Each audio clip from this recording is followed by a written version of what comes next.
Argument Alice, Framework Freddy, Comparison Connie, Structure Sam, Delivery Danny, Rebuttal Rosie are the Dialogy Debate Super Team. They are here to help develop your superpowers.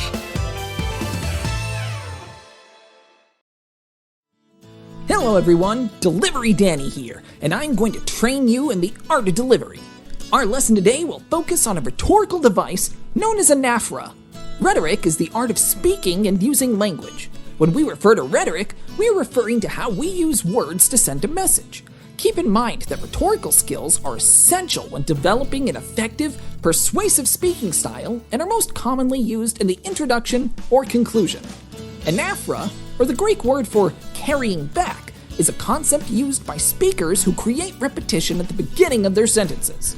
Today, we commonly refer to this rhetorical device as repetition. Its use will increase the persuasiveness of our message by appealing to the emotions of the audience. Also, it is easier for the audience to remember a speech with effective use of anaphora long after the speaker has finished their presentation. So, if anaphora is so effective, why haven't great speakers used it throughout history? Well, they have. Some of the world's most memorable speeches, ranging from Dr. Martin Luther King Jr.'s I Have a Dream to Winston Churchill's We Shall Fight on the Beaches, make excellent use of anaphora. But don't take my word for it. Let's listen to a small reenactment of English Prime Minister Winston Churchill in his speech, We Shall Fight on the Beaches. Please listen carefully to elements of repetition. We shall fight in France. We shall fight on the seas and oceans. We shall fight with growing confidence and growing strength in the air. We shall defend our island, whatever the cost may be. Winston Churchill repeats the phrase, we shall fight.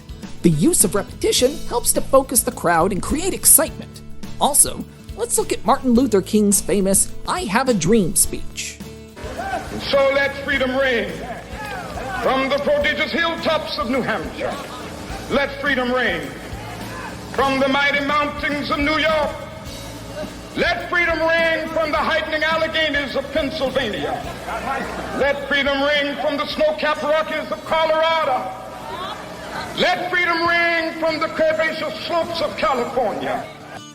Here, Martin Luther King repeats the phrase, let freedom ring, several times to emphasize his message of unity.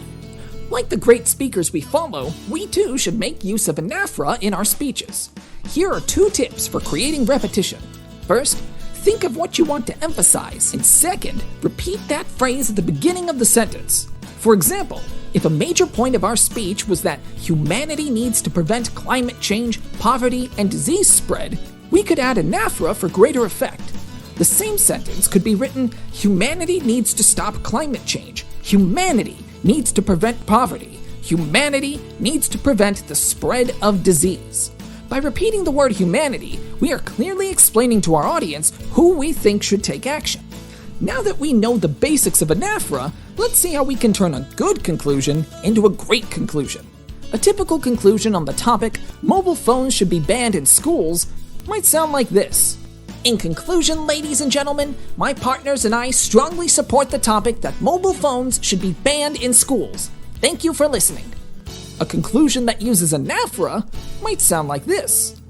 In conclusion, ladies and gentlemen, please remember that every time a student receives a notification, every time a student checks their text messages, every time a student uses a cell phone to cheat on a test, it is incredibly harmful to their education.